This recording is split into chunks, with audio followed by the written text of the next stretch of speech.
Hey guys, welcome back to a new video. I'm Stephanie West. I'm a licensed counselor here in the state of Michigan.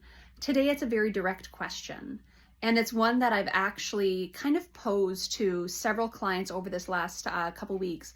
Clients who are stuck in this pervasive kind of place of self-rejection.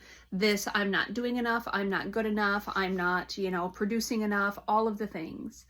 And one of the questions I asked them is, I said, I'd love for you to run a thought experiment with me if you're willing. And often, clients are very agreeable because I'm, kind of endearing that way.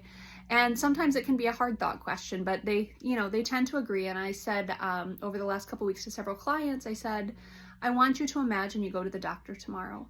And I want you to imagine that at that appointment, they give you a terminal diagnosis and they tell you you have 6 months to live. What in your life changes? And it's this kind of, sucker punch of a thing to think through, because mortality can be such a dicey issue for us. But mortality and priorities go hand in hand.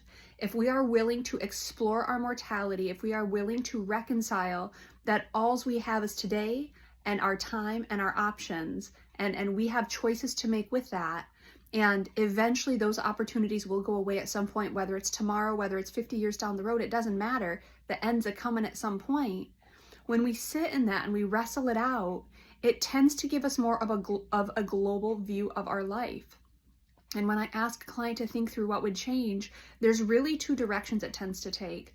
One is the client says, well, nothing would change because I'm living stuff out really well right now. I would wake up, I would take care of my kids, I go to a job that I love, I, try to operate with kindness and authenticity. And then we have to wrestle that out and say, then why are you so perpetually hard on yourself? Why do you reject all the pieces of you that are so lovely, that are showing up each day, living a life of authenticity and integrity?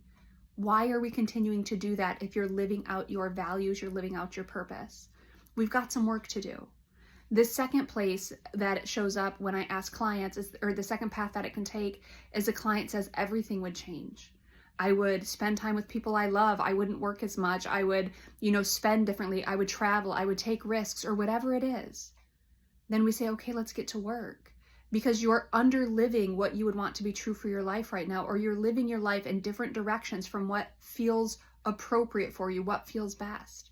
And so we have to do some work there, or we have to at least reconcile, why is there such a gap between what you would want to be true and what you're doing currently? That gap shouldn't be as expansive as it is. So it's a great question as a launching point for, what are my priorities? What are my values? What am I doing with my life?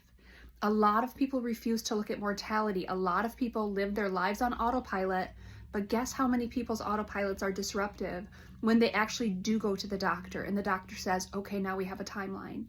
And people are launched into reconciling, I'm not living the life that I want, I'm not living the life that I'm called to, I'm not living the life that feels like it's conducive to purpose and meaning, so now I need to make some changes. But sometimes it is at the tail end of their lifespan. And that's a tragedy because they didn't see their value before, they didn't see what they could contribute before. Asking yourself that question now can be so helpful.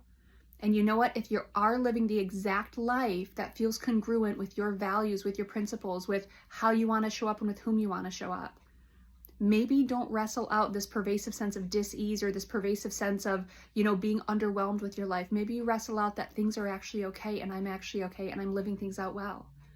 And if there is a giant discrepancy with what you want to be true, what do you need to do to start bridging that gap? It's a really important question to ask. Questioning our mortality can help give perspective.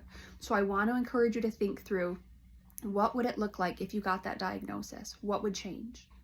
If nothing would change, then maybe we start staying present in our lives, appreciating the gift of it, and showing up for others really, really well, and showing up for ourselves well. And if a whole host of things would change, let's talk about, what does that look like? What supports do you need in place to make the changes that would help align you with purpose, with mission, with calling, with a more global perspective of your life? It's a great question to be asking, not just kind of a one and done, but asking yourself pretty consistently, is this the life I want to be living?